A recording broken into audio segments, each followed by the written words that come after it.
the main event of the evening to have a conversation on what can we learn from arts. Through the morning, we've had very wide-ranging and probing conversations around what should a division of performing and visual art look like, and what should a program, what should be the characteristic of some of the program of this particular kind at the university. And it is my pleasure to invite five very unusual and highly accomplished and adored artists amidst us. Painter, art historian, and writer Professor Gulam Mohammed Sheikh taught art history and painting for nearly 3 decades at the Faculty of Fine Arts at MSU. The impressions, especially of the early years of life, the tales he heard, and the myths he grew up with, found expression as images in poetry first and later in painting. Now he paints to stir people out of their cocoons, and his obsession with Kabir remains because he thinks that we on earth need an icon, especially now that violence is so much part of our daily lives. He has received Padma Shri by Government of India in 1983, Kalidas Samman from Madhya Pradesh government, Padma Bhushan in 2014, and National Award from the Lalit Kala Academy.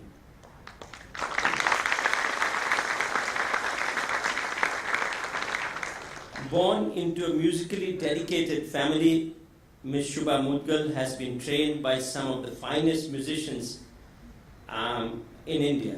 Formerly a member of the Central Advisory Board of Education constituted by Government of India, she also chaired a focus group discussing the need for introducing an arts education program in mainstream school education during the National Curriculum Framework of 2005. Trained by eminent scholar, musician, composer Pandit Ramashray Jha, she also received guidance from Pandit Vinay Chandra Mudgal and Pandit Vasant Thakur. She is the recipient of numerous awards, including the Padma Shri from the Government of India in 2000 and the Gold Plaque Award for Special Achievement in Music at the 34th Chicago International Film Festival and the Yash Bharati Samman from the Government of Uttar Pradesh.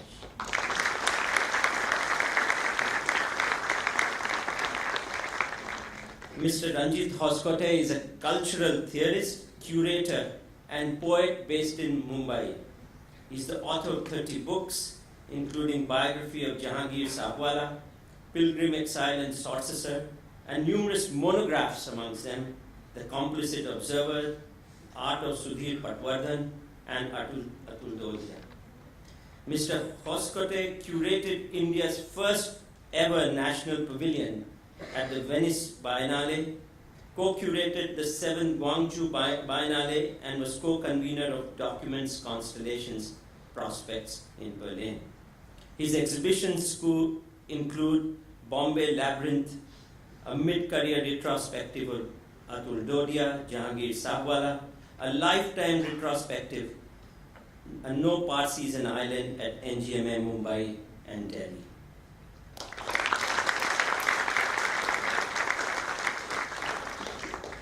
Ms. Arundhati Nag is a theatre actor, the driving force behind one of the finest theatre spaces in India, Rang Shankara, and has become a household name for her roles in major films.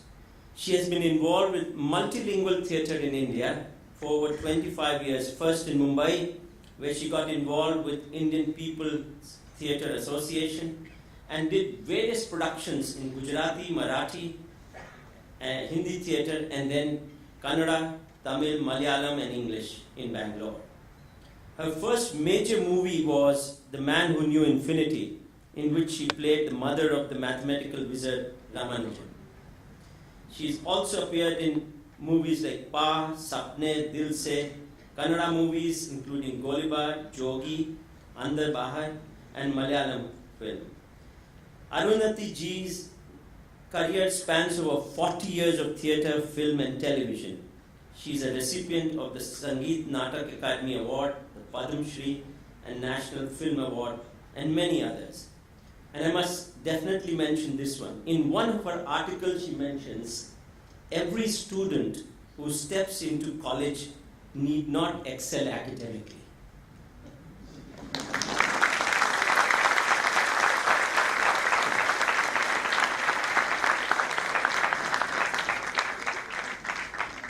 One of India's leading tabla players, Mr. Aneesh Pradhan, is a disciple of the illustrious tabla maestro Nikhil Ghosh, from whom he inherited a rich and varied repertoire of traditional tabla solo compositions from the Delhi, Ajrada, Lucknow, Farrukhabad and Punjab gharanas.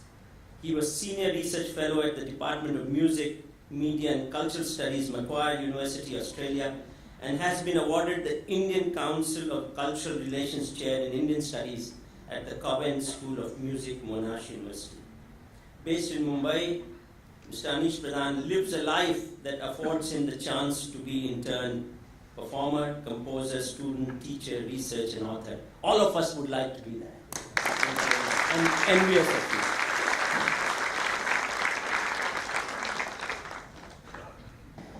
So, there are three generally accepted purposes of education. I mean, since we are sitting in an educational institution, and we talked a little bit in the morning. The first is to build as citizens for the nation. The second is to develop a love for lifelong learning. And the third is to build livelihoods for people. There's a fourth one today, and let me add that. And this is from the book, The Invisible Cities by Italo Calvino. And he says, the inferno of the living is not something that will be. If there is one, it is what is already here. The inferno where we live every day, that we form by being together. There are two ways to escape suffering it. The first is easy for many.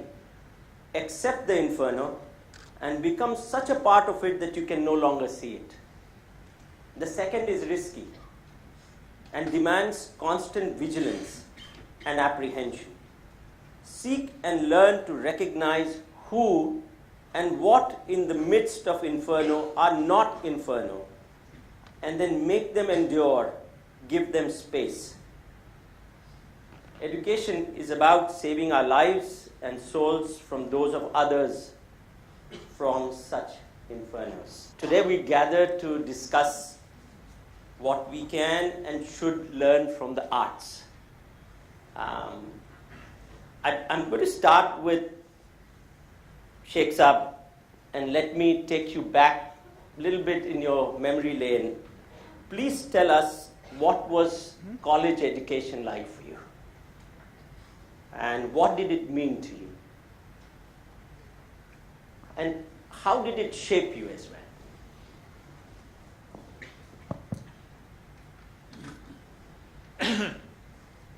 I came from a small town called Surendra Nagar in erstwhile Saurashtra, and landed up in Baroda in 1955. I was totally unaware of the world of art that I was about to embrace. And in a sense, it literally changed my life. It changed my life literally for good. That I decided that this would be the vocation of my life.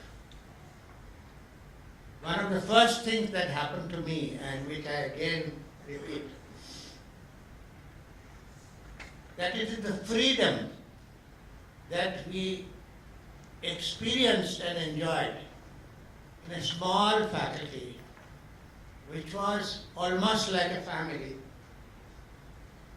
It was never more than 150 to 200 students, 5 to 6 departments, almost on a Gandhian basis, that you have what you need, but dream big. what you do with your work is what you aim at.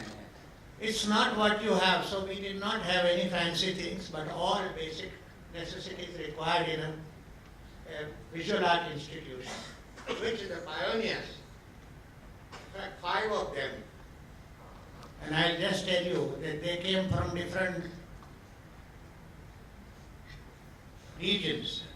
Aneesh Pradhan was from Karnataka and Maharashtra and educated in Indore. K.G. Subramanian was from, in fact, Kerala, though he is a Tamilian. Markan Bhatt came from Bhavnagar. Shankho Chaudhary came from West Bengal or Bengal. And one of my favorite teachers, a self-taught art historian called V.R. Ambedkar. These all gave shape to a new institution. They were young. They were slightly older than their students. So they grew up with the institution. In a way, I think that there is a parallel between Ahmedabad University and Fine Arts at that point of time. That the teachers were also growing with the institution and they were experimenting. But the motto was, how much freedom can you exercise? How will you exercise that freedom in what you do?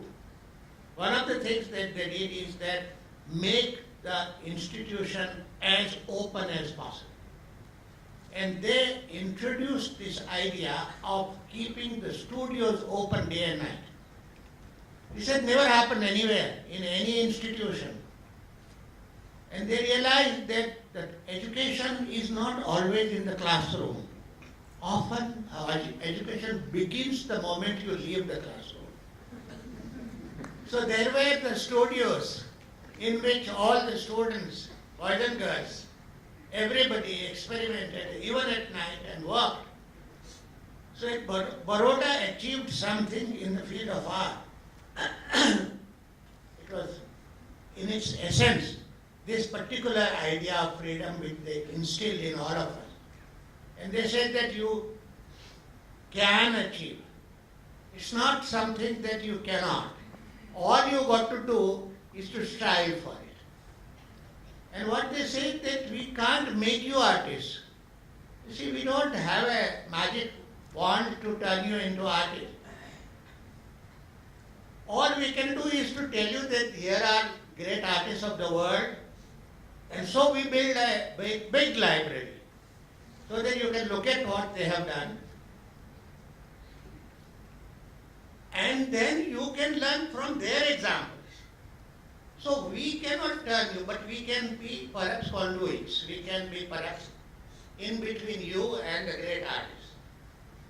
And they felt that if you were to teach fine arts, one of the things that they thought was that they should all learn history, art history.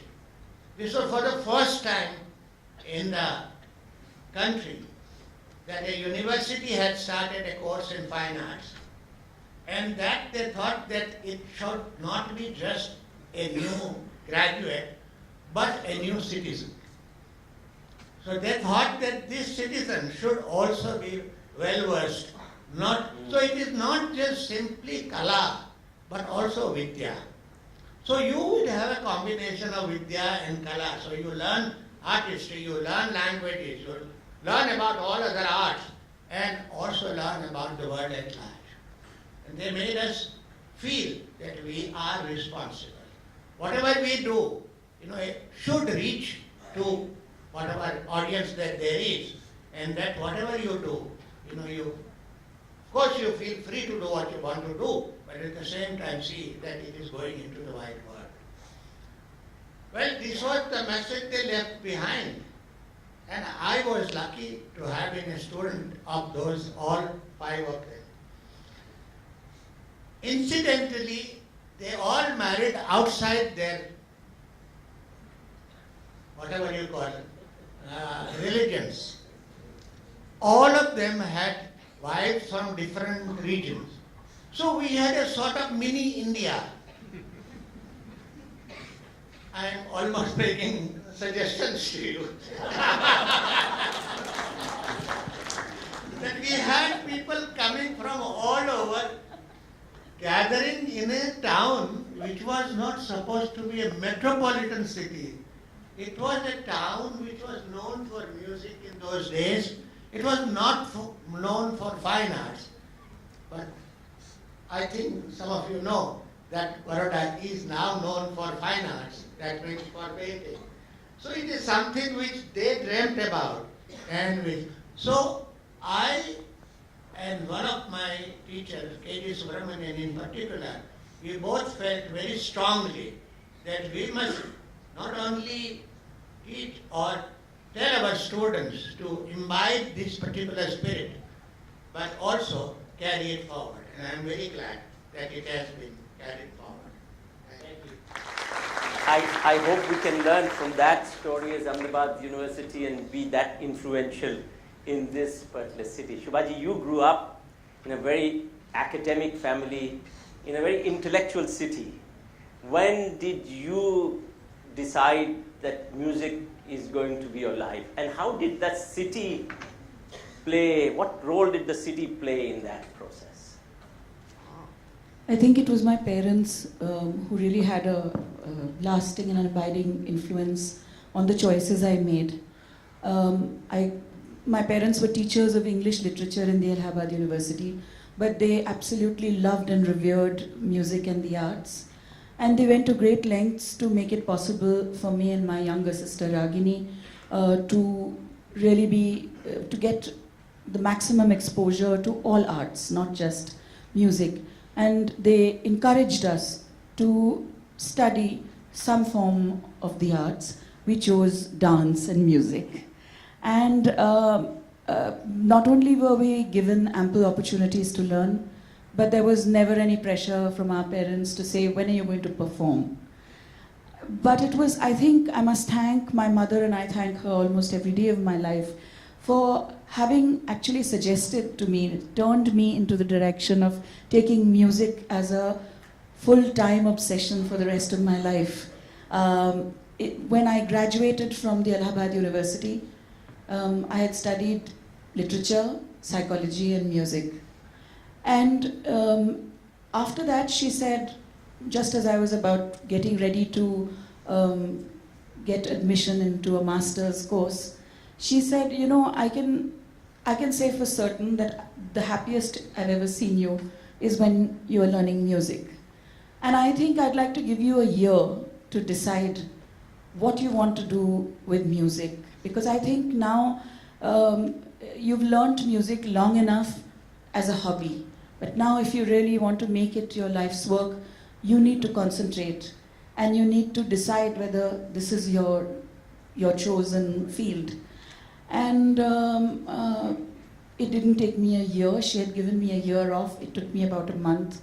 And then she said, and I think at the back of my mind, maybe I had thought that now I won't have to go to class every day. And I'll just spend the rest of my days singing happily ever after. But she said, no, because you have lost time. Because I started learning, my talim in Hindustani classical music started rather unusually late. Usually children of the age of 5 or 6 are introduced to music. I started formal lessons in vocal music only when I was about 16 or 17 years old. And my mother said, there's much that you have to catch up on. So not only will you learn in the Guru Shishya tradition, but you should better enroll for a master's degree in music as well. So my day was pretty much spent with music. Not only singing, of course, Riyaz formed a great part of it, but also listening. And also spending time, again, with my parents, who would not make it easy for me to just say that I've listened to music. They would say, so what did you think of it? It wasn't enough to say I liked it or didn't like it. Why did you like it and why didn't you why did you not like something?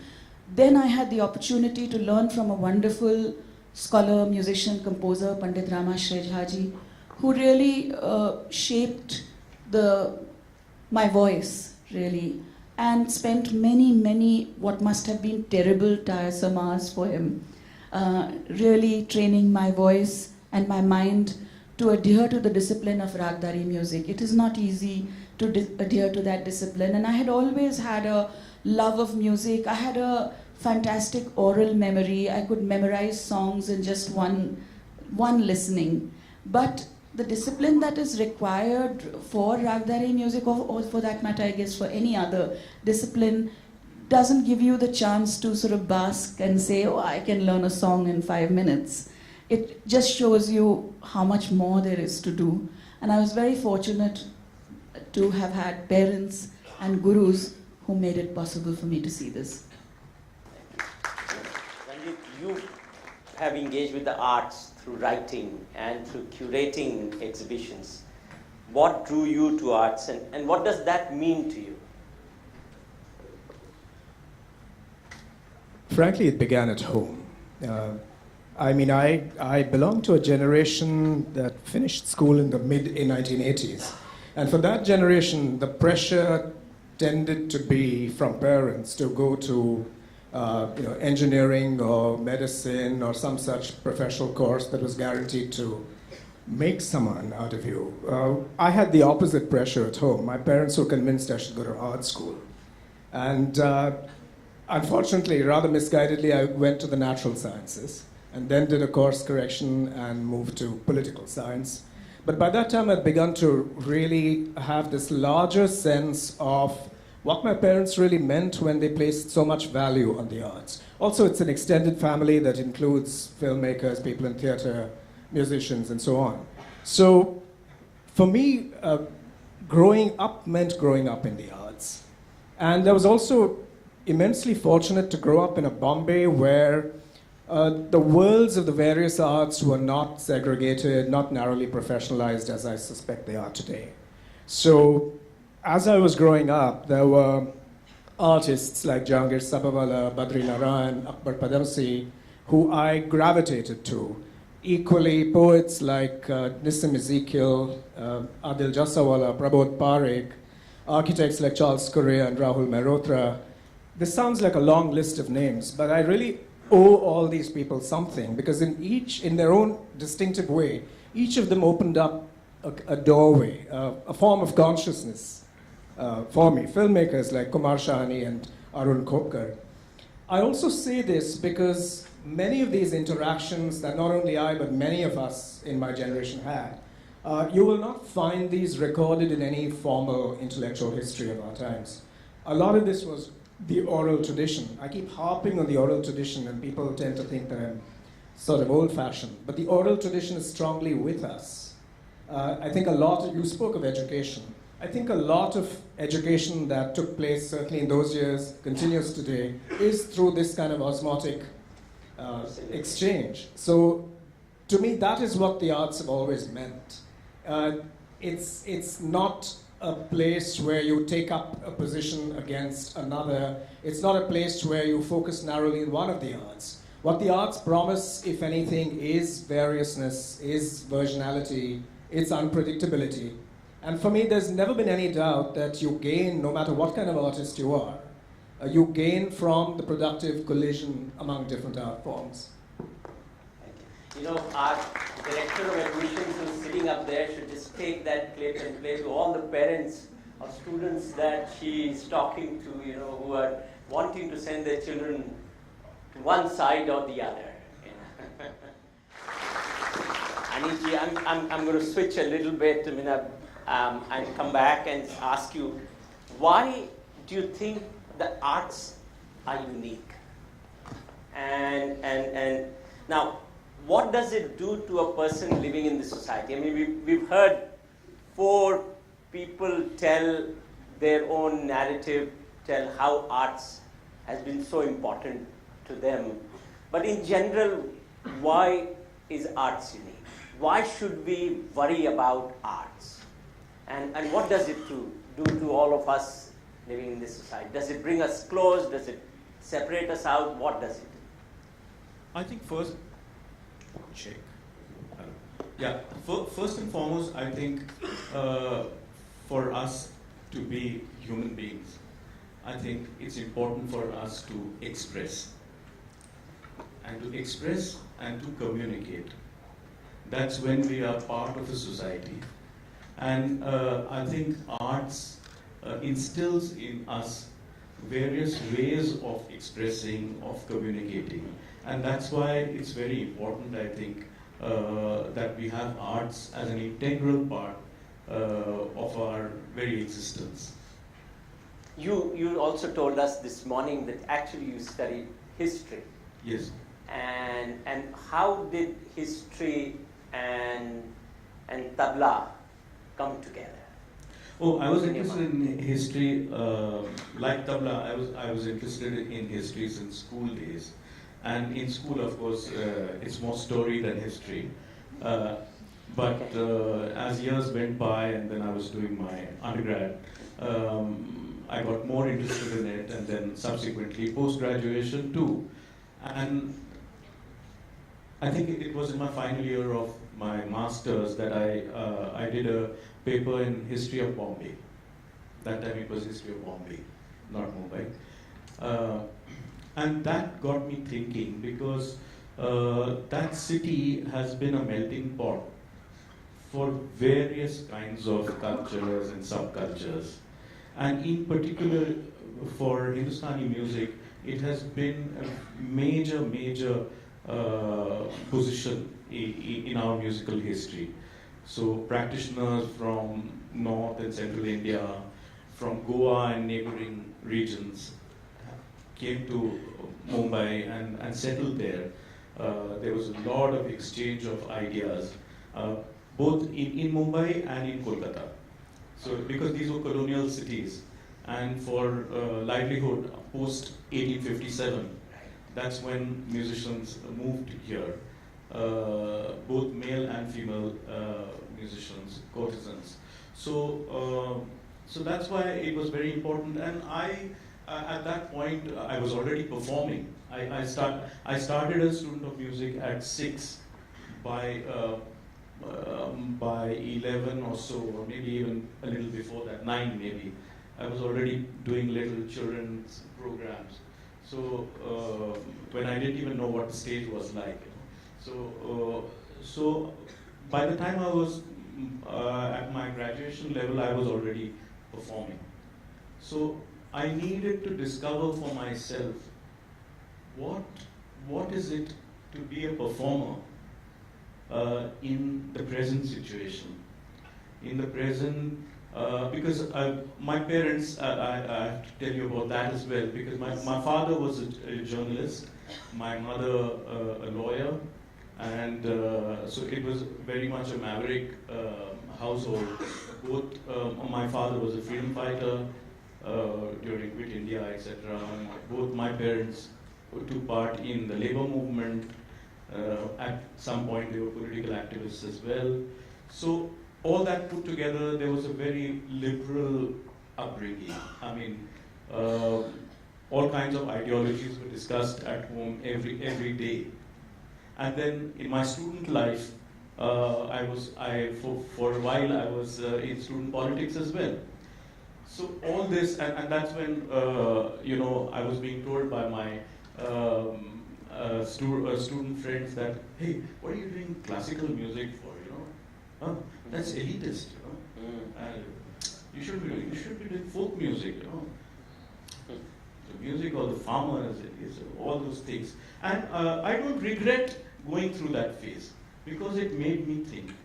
And so by the time I did History of Bombay, I decided that, okay, this is where I could perhaps bring together the historical aspect, the social, the political, the economic, and the musical aspect, the performative tradition that I was already studying. Except you paint, and it's a non-verbal art, but you write and you play with the words. What's the link between the two?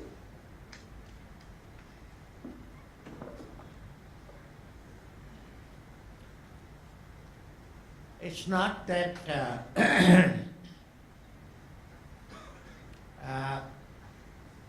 what I do with my, that means my, and then whatever, I paint on the canvas or on the paper, and that's what I do when I use the language. It came to me quite naturally when I was in school. You see, in school, you had, you did not know what other options you had. In a small town like Surendranagar in those days, there were not that many entertainment channels as there are today. So one of the things which I did was to sort of just scribble, and from the scribble I began to paint. But also the scribble led me to write. I said that, well, my language, Gujarati. So could I write something? And then I came to know my teachers. And there was a drawing teacher, and then there was a literary teacher, Both of them said that, yes, continue. So that is how, I got the part. But I'll tell you a little story about that. When I was in school, Ravi Shankar Rawal, who is known to be Kala Guru of Gujarat, happened to come to Surendranagar for what we call, kind of a change of climate, because he needed some dry climate place to treat some illness that he was suffering from. And I was introduced to him by the librarian, because I used to frequent the library a lot. And the librarian said that here is a young man who wants to, who paints. So Ravi Bhai said, "Acha, what do you paint?" So I showed him a few pictures. So he said, "Let's do something for the library." And I remember that Ravi Bhai said that we'll make Chaya Chitra, that means shadow pictures. And he said, "I will make drawings and you also help me." And both of us, on all the walls of the library, on the outside, we painted Chaya Chitra, where we literally illustrated the history of the world, like how the fire was invented, etc., etc. So that was in a way my brush with history, pun intended. So, it just happened to me like that. So for poetry, because one of my teachers, I used to read poems in my textbooks. And there were poems which I found very boring. And there was one poem which was like a song, but I did not enjoy it at all. Now, one of my teachers had a very good voice. And he used to sing. And one day he decided to sing that very poem which I did not like. And it really worked on me like magic. I said, "Ye kya hai?" There is something else in that poem which I had not noticed it. It had perhaps music in it. So this teacher then introduced me to all forms of poetry, etc., etc. And I think this happened when I was about 14, and I don't think there was any need to look back. I'm going to ask all of you, how is arts, or is there anything intrinsically different about arts vis-a-vis other disciplines? How would you decode your individual art? And is the endeavor any different? Is that inquiry any different? Is that effort any different? What makes art different?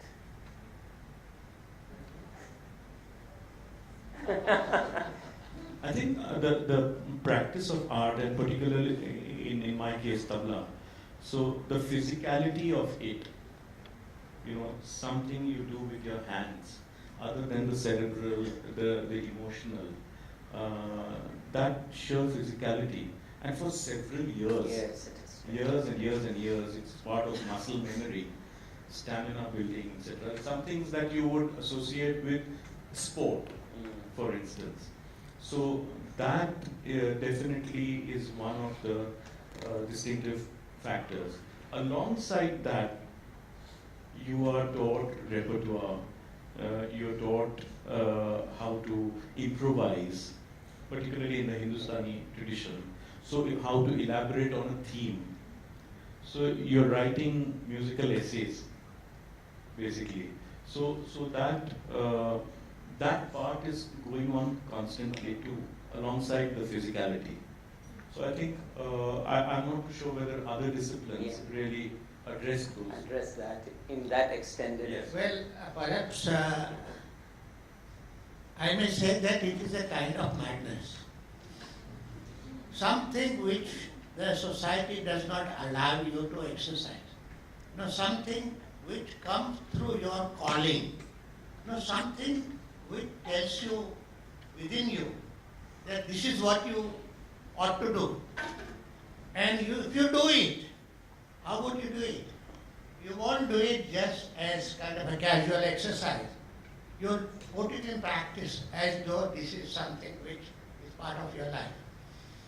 And if I were to use a poetic idiom and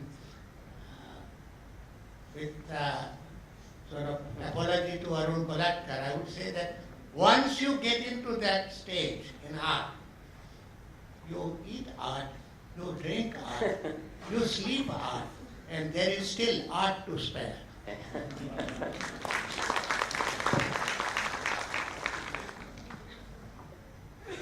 What about the math in your art? I used to hate mathematics. Yeah, you too. Yes, I used You to hate too. it. Mathematics, sciences, I used to hate them.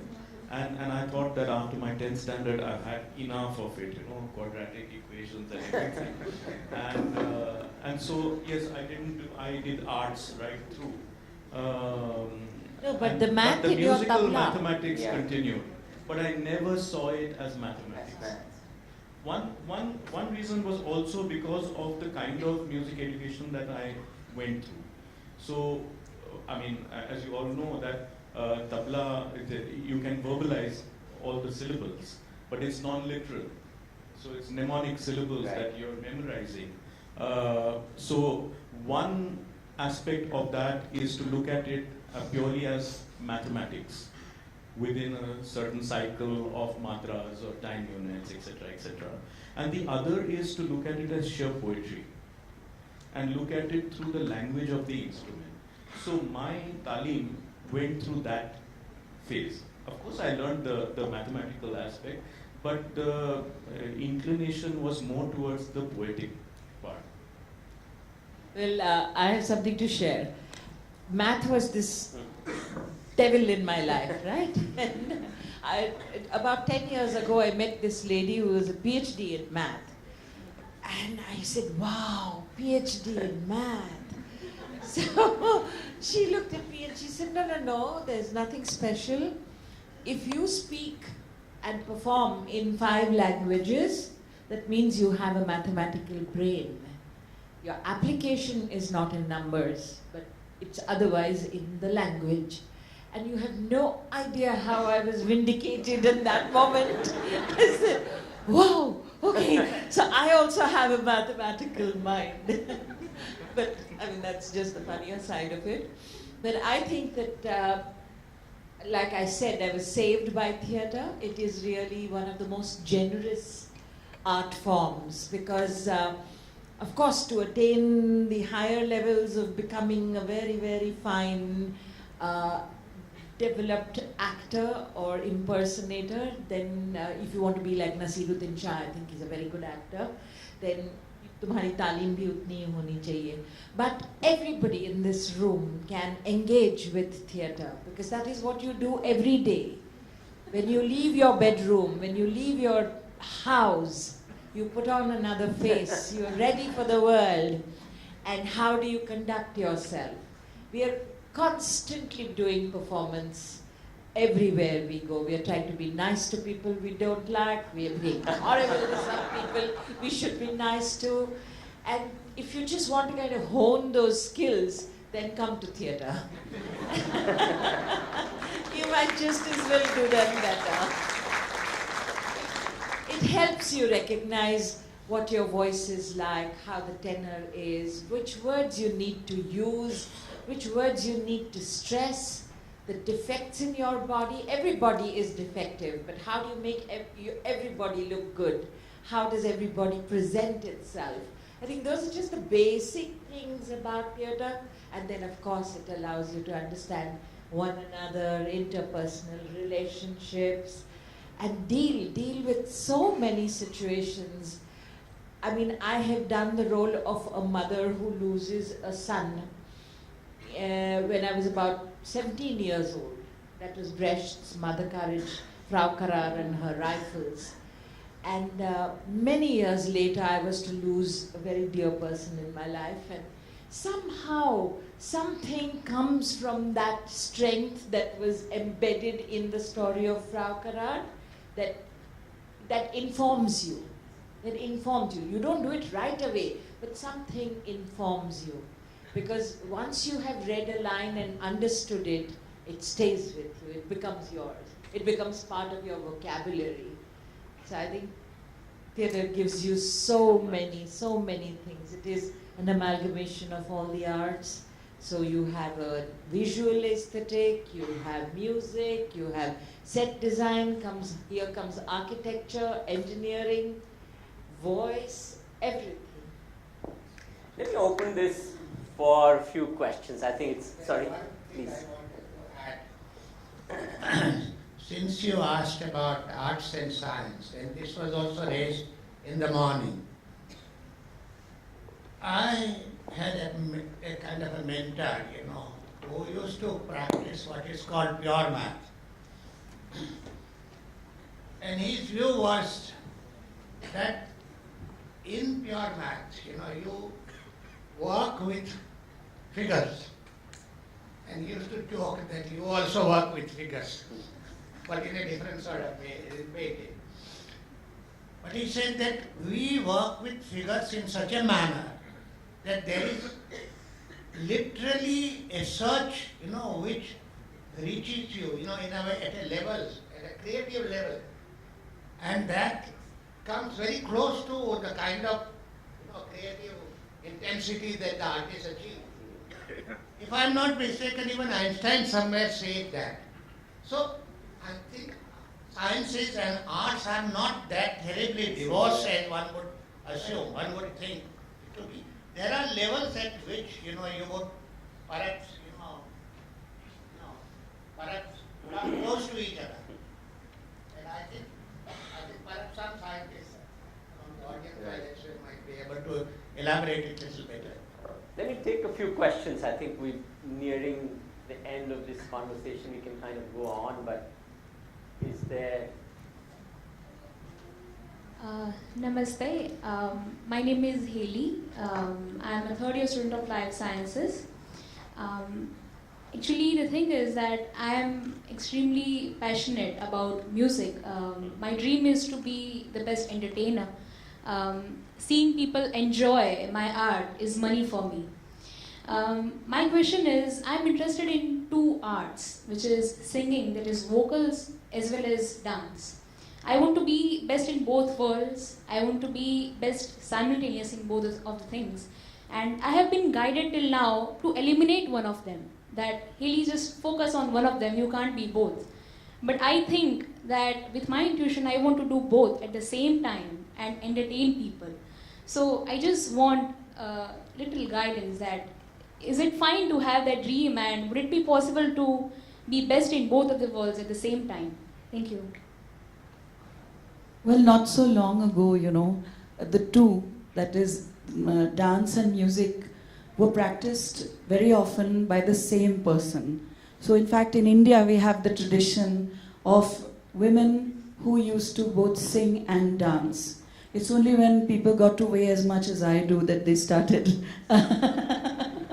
No, that's just being flippant, but really it is possible to practice both, and there are forms like Thumri which permit that, and in fact you require both. Even today, when Thumri is not danced to by a singer, even then the actual abhinay is done by your voice. So yes, if you want to do that, there is a precedent within India. However, you also used another word, which was entertainment. I want to be the best entertainer. I'm not sure that art is always entertaining. Maybe your art would be entertaining, but art needs to move people. It could be a picture, let's say, I don't know if you've seen this picture taken by the great Raghu Rai of the Bhopal gas tragedy, where a child who died was buried, but the head is sticking out, and you see the devastation and the horror of that entire. Now that's great art, but it's not entertaining. So I'm only, as a student of music, I would only be concerned about your desire to be the greatest entertainer. However, if that's what you wish and that's what your compulsion is, you must try it. Thank you.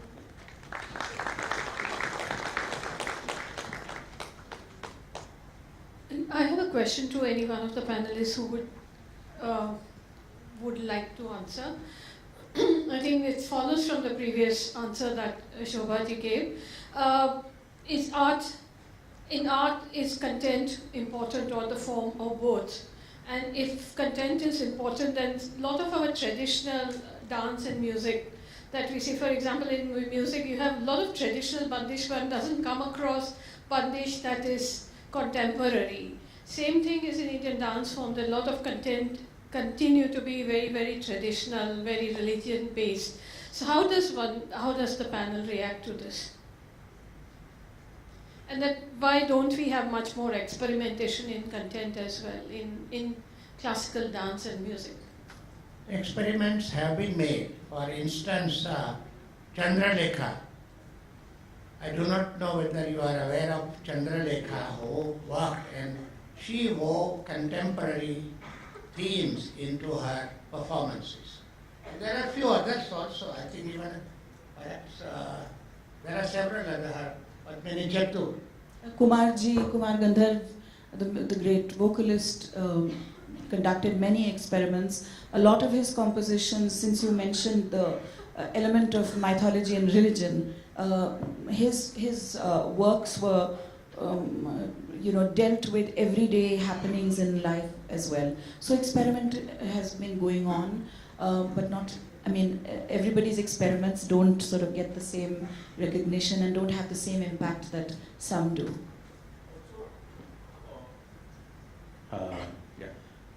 Also, we need to think outside the classical idiom.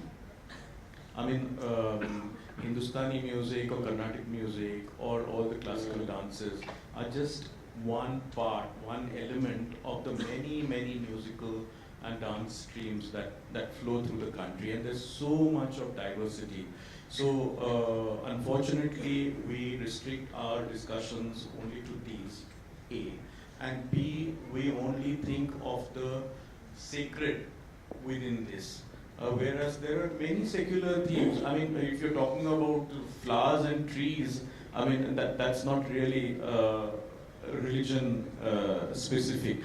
So, and there people have experimented with various kinds of, and there again, you're talking only about vocal music. So there's a whole, school of instrumental music as well. So I'm not too sure whether I agree totally with you. And also form and content, I don't see them as very separate kind of entities. And I think in aesthetics we've already discussed that. Yeah, I think T.M. Krishna has been doing quite a bit of this, searching for the other voices, subaltern voices, and actually looking within the classical repertoire for things that would probably have a parallel out there in the folk. There's so much you find when you consult the archive. And we're in for surprises, I think, when we look at some of these bandishes. And when I read certain bandishes, particularly for Thumri, I have a great passion for forms that for a long time were absurdly called light classical, whatever this horrible pejorative term means.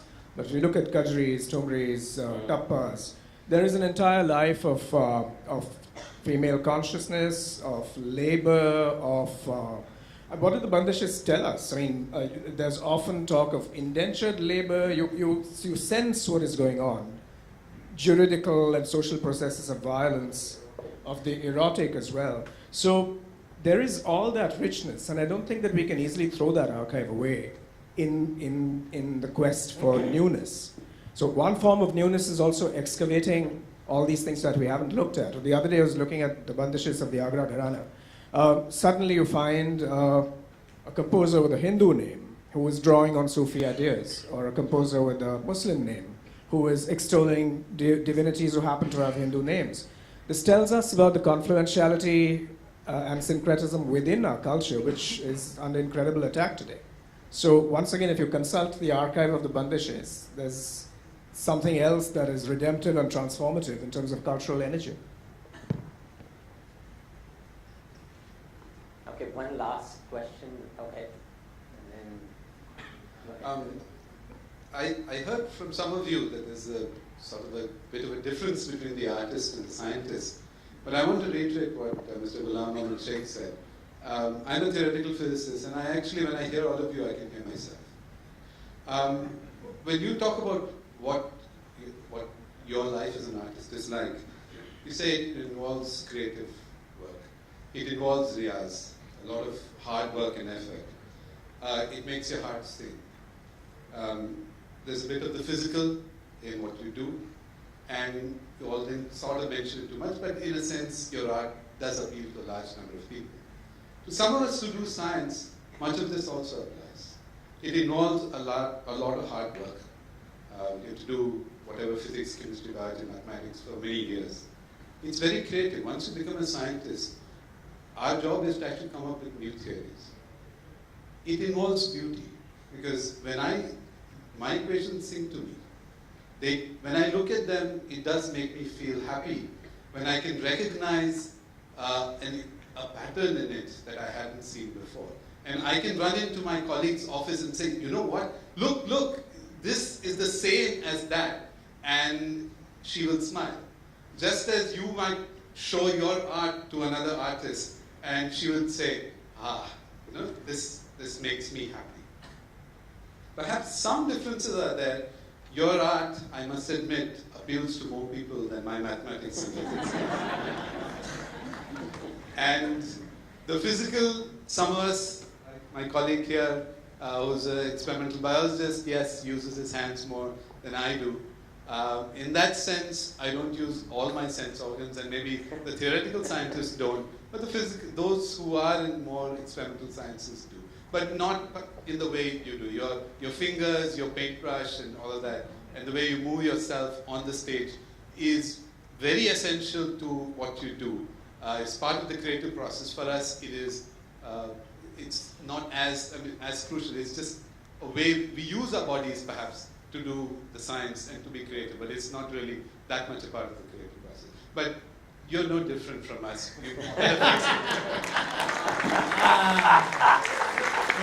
It's wonderful, really wonderful to hear it from you, coming from a scientist. I again remember this friend who used to deal in pure maths. He said, when you would find a new kind of a combination, whatever is the word is that for coming together of certain figures, you go ecstatic. You go so ecstatic. You said that you have found something which was not there. Then you suddenly discovered it. It's not very far from what the artist. thank you. I guess the passion must be there in every discipline, right? I mean, a legal practitioner also must be having passion. Else the needle doesn't move. Bijal, last question for you. My question is to all the panel members here, and especially to those who are the poets. What's better, free verse or form poetry? Because when I express an emotion, I'm usually free, but then I realize that for a reader to read it, maybe I compels myself to convert it into form, but then I lose my own emotion that I want to express if I force it. So I think because you are more experienced, if you can tell me. Free verse is a complete misnomer. I mean, I love this thing that someone once said about translation, that translation is dancing in chains. But writing poetry, free verse, so-called, is equally dancing in chains. And that's because you're always aware of measure, of metrical forms. Right. I mean, what drew me to poetry in the first instance as a child was cadence, was musicality. Not even the idea that a poem makes sense of some kind, but that it had a pattern. We were talking about pattern recognition. Pattern, cadence, beat, musicality, these things are very powerful. And I'm sure Gulam will have had the same experience. You go through a training, whether you do it formally or do it as an autodidact or however you do it. You actually work with the traditional forms. It's only when you've mastered them or got some sense of how they work that you then move on. So I don't actually see free verse and formal verse as a binary. I think they're two ends of a spectrum, and one informs the other richly. There is, I think, the question relates to writing in Indian languages. I write in Gujarati, and I know that there are those who write what we call ghazal and songs, such. And there are those, who write in what you call free verse. I don't think they are antagonistic to each other. That's one. That one need not consider them to be opposed to each other, and that one can perhaps, both of them can exist simultaneously. You may write in both. I remember that once that was an issue for me because I began to break the meter, and in the end ended up doing something which was partially in meter and partially without. Thank you. You echoed my thoughts. Thank you so much. I can't resist asking this last question. When we're talking in education about learning, we always say, you have to first empathize with that issue or the person or whatever problem you're going to solve. And you have to own it. Then you have to dissent with it. Then you have to design something different, and then you have to do the execution part. Now, so dissent is very important part of a classroom, right? Dissenting with idea, methods, to be able to kind of improve the next one. Now, how does a musician singing Rag Bhairavi dissent with the politics of the time, or a tabla maestro dissent, or the painter or the theatre person, right? I mean, how do you dissent through art? I mean, it's very well known, artists always dissent. But dissent in the music or dissent with the politics of the times, or dissent with the times. I'm not too sure that you can use a one-to-one correspondence, that if I maybe change a note in Bhairavi, then it signifies X, Y, Z, It's a range, and you can't even compartmentalize emotions. So, I mean, we have the rasa theory and everything, but, we think more in terms of rang, and we think in terms of moods. So it's a little nebulous. And so I can't really say that if I play something really loud and fast, then that's going to signify that this is a slogan. And if I play something very softly, it means something, really delicate and erotic or whatever. So I can't really make a one-to-one correspondence.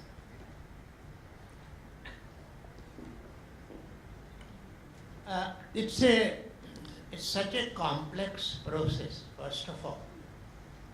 To begin end to end, that you go through a series of stages. In these stages, you discover, you lose, you rediscover, you again lose. You perhaps, in the case of painting, it takes sometimes not only a day, it takes days, sometimes months, and then during that period, number of things happen. So at what stage, at which level you sort of are in it, and whether you are dissenting is not very easy to define. It's not that. It is possible that at a certain stage the painting comes to a point where, because you see, the painting also has to be a painting. There are demands of a painting. And you can't put them aside. No? Those demands are, and I'm not using the word aesthetic, I'm not using the word aesthetic, but there are specific demands of each of these forms. And unless you answer those demands, all that is external, something like the descent that you have in mind, if it doesn't fit into the thing, you have to put it aside. You see, it is something which, not very simple to put it down, in a kind of a, it cannot be explained in linear terms, it cannot be explained in singular terms. It's actually very plural, very diverse, and very complex. So, and it is not possible that every artist goes through that. There are artists who go through different kinds of stuff. The stages that I may go through would be different from another artist who goes through those stages. No, it's sometimes from purely mundane, purely, you see, you are disturbed, something has happened, and you start drawing. Are you drawing in order to get over your... No, you are not doing that because you think that you got to do it, so you do it. In the process, it is possible that you perhaps forget that.